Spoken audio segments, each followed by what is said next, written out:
A'udzu billahi minasyaitonir rajim. Bismillahirrahmanirrahim.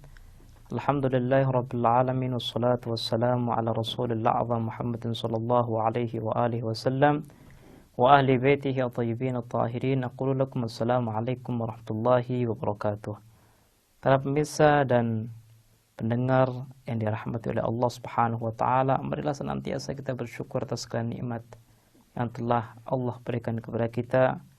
Nikmat yang kita rasakan sehari-hari, nikmat yang kita rasakan per detik, per menit. Dan kita selalu minta kepada Allah Subhanahu wa taala supaya kita digolongkan di golongan orang-orang yang soleh.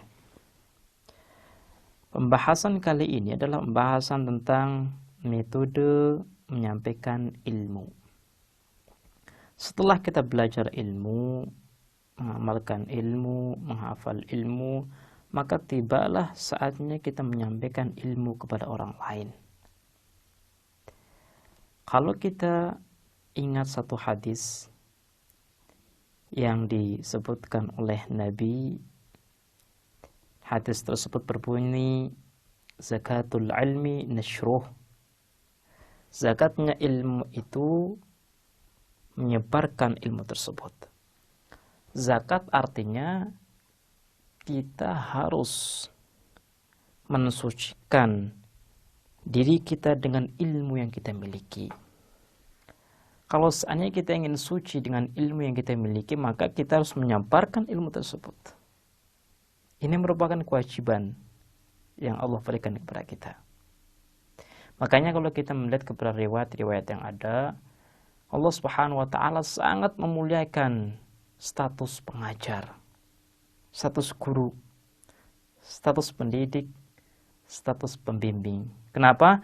Karena orang-orang inilah yang menghidupkan syiar-syiar Allah.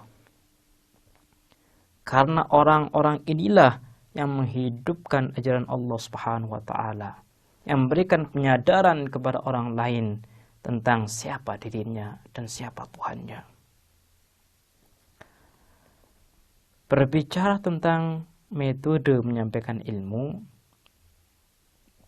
kita memiliki banyak metode, dan pada kesempatan yang baik ini izinkan saya menyebutkan dan membahas satu persatu dari metode-metode tersebut.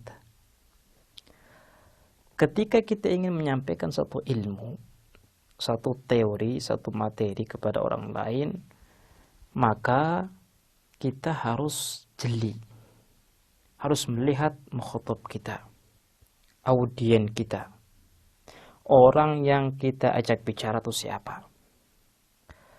Kita harus bisa mengenal orang yang kita ajak bicara itu berapa besar ia memiliki kemampuan untuk menerima dan memahami materi yang ingin kita ucapkan, yang ingin kita jelaskan. Contoh, kita ingin menjelaskan tentang materi tafsir. Pelajaran ini agak berat karena memang memuat istilah-istilah tafsir. Ketika kita ingin menyampaikan pelajaran ini, maka kita harus melihat orang. Lawan bicara kita, murid kita, audien kita, apakah mereka sudah belajar istilah-istilah tafsir atau belum? Apakah mereka sudah pernah belajar ilmu tafsir atau belum? Sehingga ketika kita menjelaskan materi tafsir, mereka bisa menangkap pelajaran dengan baik. Jangan sampai dengan tujuan untuk menunjukkan bahwa saya adalah orang yang pandai, saya adalah orang yang berilmu, kemudian saya tidak menghiraukan kemampuan dan keilmuan dimiliki oleh audien kita, yang dimiliki oleh murid kita. Ini merupakan metode yang pertama. Jadi kalau kita ingin menyampaikan ilmu, kita harus melihat siapa lawan bicara kita atau mukhatab kita. Kemudian metode yang kedua, ketika kita ingin menyampaikan sesuatu, maka penyampaian kita harus didukung dengan cara-cara yang baik. Boleh jadi apa yang kita sampaikan adalah nasihat yang baik. Boleh jadi apa yang kita sampaikan adalah sesuatu yang benar. Tapi hal ini tidak memastikan bahwa apa yang kita sampaikan akan diterima oleh orang lain.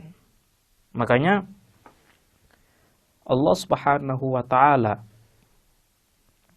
memberikan suatu penjelasan kepada Nabi, memberikan cara yang terbaik dalam berdakwah supaya orang lain bisa menerima.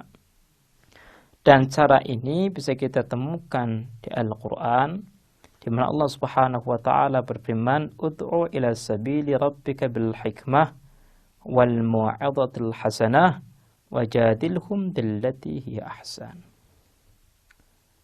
Allah Subhanahu wa ta'ala memerintahkan kepada Nabi Muhammad sallallahu alaihi wasallam ketika dirinya ingin tabligh, ingin berdakwah, maka ia harus bekali dirinya dengan ilmu yang kuat.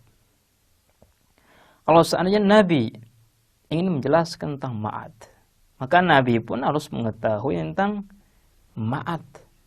Bagaimana ma'ad, kenapa harus ada ma'ad, dan apa tujuan ma'ad. Sehingga mukhatab akan bisa memahami dengan benar, akan bisa menerima dengan mudah atas apa yang telah disampaikan oleh Nabi. Tapi kalau seandainya Nabi menjelaskan tentang ma'ad, tapi tidak memiliki argumen-argumen yang kuat, maka mukhatab dan lawan bicara beliau akan dengan mudah menolak atas apa yang ia bicarakan. Jadi pertama, kata Allah, "Ud'u ila sabili rabbika bil hikmah." Kita harus memiliki ilmu yang kuat, argumen yang kuat ketika kita ingin menjelaskan sesuatu atau materi kepada orang lain. Baiklah pemirsa, insyaallah kita akan melanjutkan bahasan kita di kesempatan yang lain. Kita akhiri, wassalamualaikum warahmatullahi wabarakatuh. Savior Academy.